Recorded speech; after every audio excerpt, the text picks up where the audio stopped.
அரவக்குறிச்சி தொகுதியில் தேர்தல் ஒத்திவைக்கப்பட்டுள்ள நிலையில் அந்த தொகுதியில் போட்டியிடும் அதிமுக வேட்பாளரும் முன்னாள் அமைச்சருமான செந்தில் பாலாஜியின் அலுவலகம் முன்பாக எமது செய்தியாளர் விஜயகோபால் இருக்கிறார். அவரிடம் சில தகவலை கேட்கலாம். விஜயகோபால், தேர்தல் ஒத்திவைக்கப்பட்டதால அரவக்குறிச்சி தொகுதி மக்களோட மனநிலை தற்போது எப்படி இருக்கு? பொதுவாகவே கரூர் மாவட்டம் என்பது தொழில்களின் மாவட்டமாக சொல்வார்கள். ஜவுளி தொழில், பஸ் பாடி கட்டும் தொழில், இது போன்ற பல்வேறு தொழில்களால் நிறைந்த இந்த நகரத்தை தொழில் நகரம் என்று கூறுவார்கள்.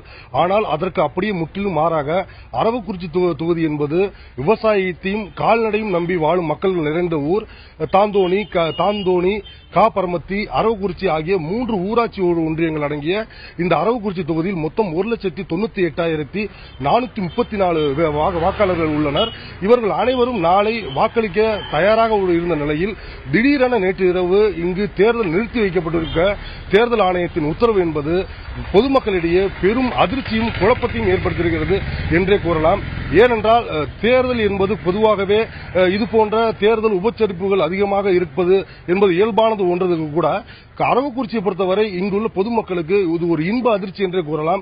ஏனென்றால் எப்பொழுது கதவை தட்டுவார்கள், எப்பொழுது பணம் கிடைக்கும் என்பது போல இரவு 2 மணியிலிருந்து அதிகாலை 3 மணி வரை யார் வேண்டுமானாலும் கதவு தட்டுவார்கள். கதவை திறந்தால் காசு கொடுப்பார்கள், பணம் கொடுப்பார்கள், பொருள் கொடுப்பார்கள் என்று இவர்களுக்கு கடந்த ஒரு வாரமாகவே ஒரே உபச்சரிப்பு என்பது அதிகபட்சமாக இருந்திருக்கிறது.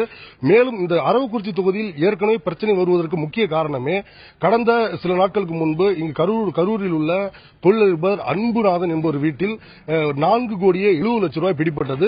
தமிழகத்திலேயே அதிகபட்சமாக பணம் பிடிப்பட்டது இங்கு மட்டும்தான் என்பது குறிப்பிடத்தக்கது. அதைத் தொடர்ந்து கடந்த 10ஆம் தேதி இங்குள்ள திமுக வேட்பாளர் கே.சி. பழனிசாமி வீட்டில் மற்றும் அவரது மகன் வீட்டில் நடந்த சோதனையில் 2 கோடி ரூபாய் பணம் பிடிப்பட்டது. இதுபோன்ற பல்வேறு சோதனைகள் தொடர்ந்த நிலையில் மேலும் பல்வேறு திமுக வேட்பாளர்கள் தொடர்பானவர்கள், அதிமுக வேட்பாளர்கள் தொடர்பானவர்கள் வீடுகளில் பல்வேறு சோதனை தொடர்ந்து நடந்து கொண்டே இருந்தது. இதில் வந்த பணம் என்பது அளவில்லாது என்று ஒரு தரப்பினர் கருத்து கூறுகின்றனர். அந்த வகையில் பார்த்தீர்கள் கிட்டத்தட்ட இந்த தொகுதியில் மட்டுமே கிட்டத்தட்ட 429 லிட்டர் மதுபானங்கள் பிடித்திருக்கின்றனர். ஆக மொத்தத்தில் இந்த தொகுதி என்பது ஒரு உச்சபட்சமான கவனிப்பில் இருந்திருக்கிறது. மேலும் இந்த தொகுதியில் 36 வேட்பாளர்கள், அதாவது திமுக அதிமுகவை தவிர பாமக மற்றும் நாம் தமிழர், ஐஜேகே உள்ளிட்ட பல்வேறு கட்சிகளை சேர்ந்த வேட்பாளர்கள் இங்கு போட்டியிட்டாலும் கூட இந்த 2 கட்சி வேட்பாளர்கள் தான் பிரதானமாக கவனிக்கப்பட்டார்கள். மேலும் இந்த 2 கட்சிகளை சேர்ந்த வேட்பாளர்கள் தான் அதிக அளவு செலவு செய்ததாக பொதுமக்கள் கூறுகின்றனர். இந்நிலையில் பொதுமக்களை பொறுத்தவரை இந்த உபச்சரிப்பை மிக்க மகிழ்ச்சியோடு தான் ஏற்றுக்கொண்டிருந்தனர். இந்த நிறுத்தி வைப்பு என்பது கண்டிப்பாக அவர்களுக்கு மிகப்பெரிய அதிர்ச்சியை ஏற்படுத்தியிருக்கிறது என்று கூறலாம். விஜயகோபால், இப்ப அரவக்குறிச்சி பகுதி மக்களுடைய மனநிலை இவ்வாறாக இருக்கக்கூடிய ஒரு சூழ்நிலையில தேர்தல் ஒத்திவைப்பு தொடர்பாக அதிமுக வேட்பாளரும் முன்னாள் அமைச்சருமான செந்தில் பாலாஜியுடைய கருத்து என்னவாக இருக்கிறது? தேர்தல் ஆணையத்துடைய இந்த நடவடிக்கைக்கு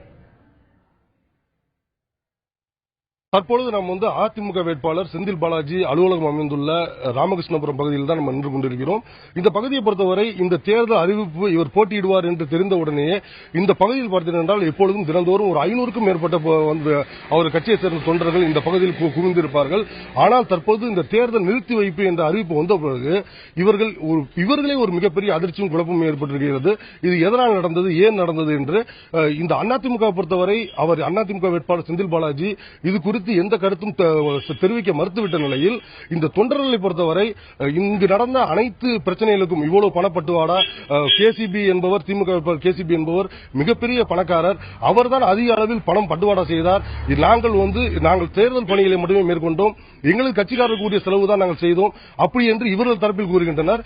ஆக மொத்தத்தில் இங்கு உள்ள அதிமுக வேட்பாளரும் சரி தொண்டர்களும் சரி பெரும் குழப்பத்தில் ஆழ்ந்துள்ளனர். இந்த தேர்தல் நிறுத்தி வைப்பு அறிவிப்பு என்பது இவர்களுக்கு மிகப்பெரிய அதிர்ச்சியை ஏற்படுத்தியிருக்கிறது என்றே கூறலாம். மேலும் இந்த தொகுதியை பொறுத்தவரை மற்ற வேட்பாளர்களிடம் பேசினோம்.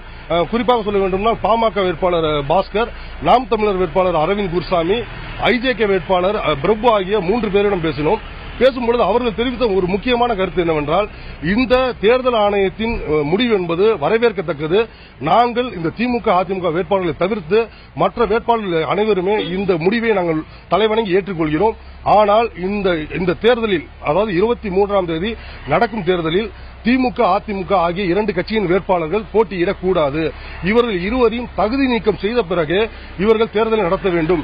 அதன் பிறகே அதன் முடிவை அறிவிக்க வேண்டும் என்பது இவருடைய பிரதானமான கோரிக்கையாக இருக்கிறது. அடுத்த கட்டமாக இவர்கள் தெரிவிக்கும் கோரிக்கை என்பது மிக முக்கியமானது. ஏனென்றால் தற்பொழுது நாளை 16ஆம் தேதி தேர்தல் நடைபெற்று 19ஆம் தேதி என்பது முடிவு அறிவித்து விடுவார்கள்.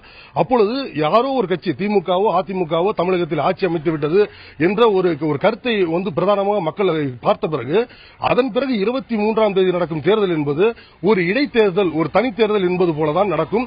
இது என்பது அந்த இடைத்தேர்தல் போல நடக்கவிருக்கும் இந்த தேர்தல் என்பது ஒரு பிரதான கட்சிக்கு சாதகமாக அமைந்துவிடும். மேலும் தற்போது நடந்ததை விட 23ஆம் தேதி நடக்கும் தேர்தல் என்பது அதிகமான தேர்தல் விதிமுறைகளை மீறுவதாக இருக்கும் என்பதே இவர்களின் பொதுவான கருத்தாக இருக்கிறது.